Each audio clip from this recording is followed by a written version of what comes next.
নমস্কাৰ বন্ধুসকল, জব.আছামৰ নতুন এটা ভিডিঅ'লৈ আপোনালোক সকলোকে স্বাগতম জনাইছোঁ।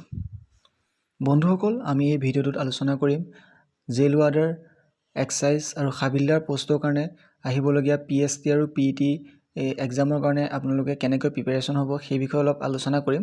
লগতে আপোনালোকে কিমান দৌৰিব লাগিব, কিমান দৌৰিলে কিমান মাৰ্কছ আছে আৰু জাম্পত কিমান মাৰ্কছ আছে সেই বিষয়ে ভিডিঅ'টোত আলোচনা কৰিম। যদি ভিডিঅ'টো ভাল লাগে আপোনালোকে শেষলৈকে চাব।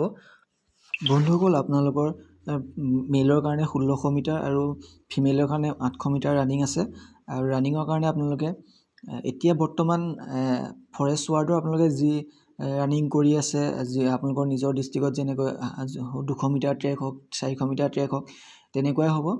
আপোনালোকৰ যদি আপোনালোকৰ ডিষ্ট্ৰিক্টত 200 মিটাৰ ট্ৰেকৰ আছে, তেতিয়াহ'লে আপোনালোকৰ 200 মিটাৰ ট্ৰেকতে হ'ব।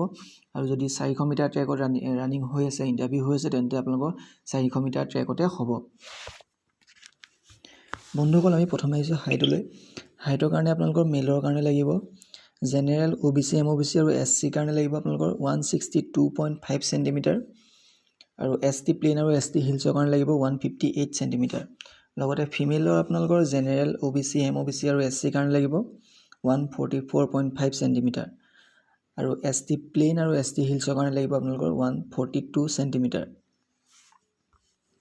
এতিয়া আহিছোঁ আপোনালোকৰ চেষ্টৰ কাৰণে আপোনালোকৰ মেলৰ কাৰণে লাগিব আপোনালোকৰ OBC, MOBC, জেনেৰেল আৰু SC কাৰণে লাগিব আপোনালোকৰ 80 চেণ্টিমিটাৰ আৰু আপোনালোকে 5 ইঞ্চ ফুলাব লাগিব। লগতে ST প্লেইন আৰু ST হিলছৰ কাৰণে লাগিব আপোনালোকৰ 78 চেণ্টিমিটাৰ, 5 ইঞ্চি ফুলাব লাগিব।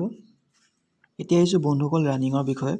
ৰানিং কিমান দৌৰিব লাগিব আপোনালোকৰ মেলৰ কাৰণে লাগিব আপোনালোকৰ 1600 মিটাৰ দৌৰিব লাগিব। 1600 মিটাৰ দৌৰিব লাগিব আপোনালোকে যদি 300 ছেকেণ্ড, অৰ্থাৎ যদি আপোনালোকে 5 মিনিটত কমপ্লিট কৰিব পাৰে 1600 মিটাৰ, তেন্তে আপোনালোকে 20 নম্বৰ পাব।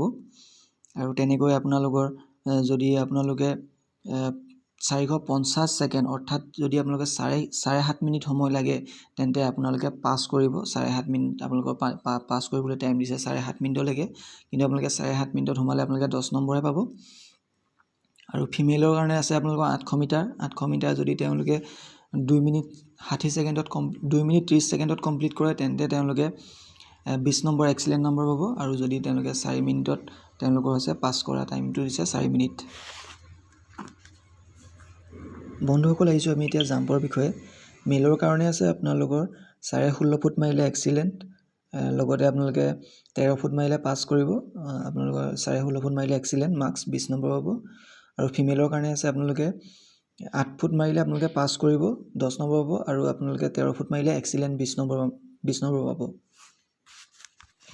বন্ধুসকল, 1 তাৰিখৰ পৰা হ'বলগীয়া জেল ৱাৰ্ডাৰ, এক্সাইজ আৰু হাবিলদাৰ পোষ্টৰ কাৰণে PET আৰু PST ইমানখিনিয়ে হ'ব।